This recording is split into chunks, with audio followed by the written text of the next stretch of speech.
বর চলে এসেছে, বরকে বরণ করা হচ্ছে, দেখতে থাকো।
শালা শালিরা গেট ধরেছে, কিছুতেই ঘরে উঠতে দিচ্ছে না, 50,000 টাকা চাইছে। দেখা যাক বর টাকা দেয় কি না, বা কত টাকা দেয়, দিয়ে ফাইনালি বিয়ে করতে যেতে পারে কি না। চলো দেখতে থাকো।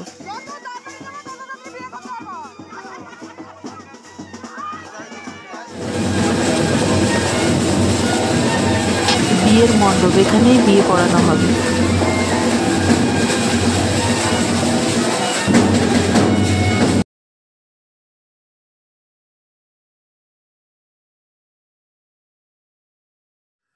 ছেলের বাবা আশীর্বাদ করছে মেয়েকে, ওই দেখো আশীর্বাদে দিল, নেকলেস দিচ্ছে আর কানের সেট দিয়ে মেয়েকে আশীর্বাদ করলো। তারপরে যা নিয়ম আছে নিয়ম পালন করে বিয়ে শুরু হবে।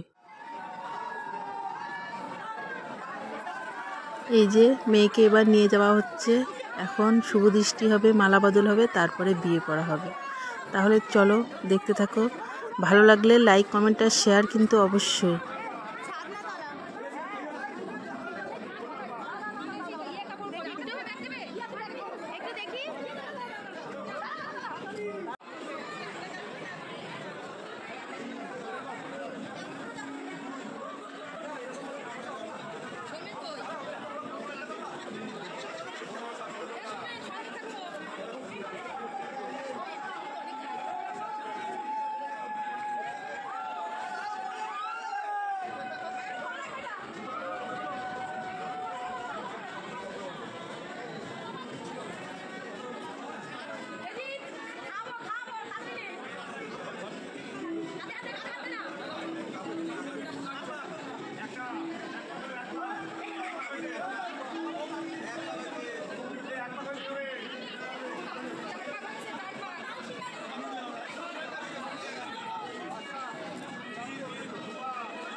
ফাইনালি ননদের বিয়ে ভালোভাবে মিটে গেছে। তারপরে আজকে রিসেপশন, আর দেখো চলে এসেছি ননদের রিসেপশন পার্টিতে।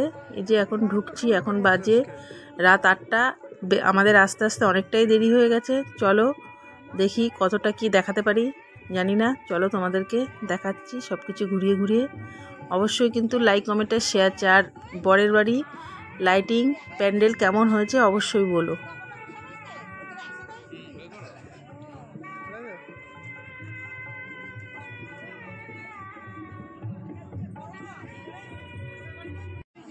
আর ননদকে কোন দিন বেশি ভালো লাগছিলো সেটা কিন্তু অবশ্যই বলবে, বিয়ের দিন না বউ ভাতের দিন। আমার তো বউ ভাতের লুকটা বেশি পছন্দ হয়েছে। চলো দেখো, দেখে কিন্তু অবশ্যই তোমরা কমেন্ট করো।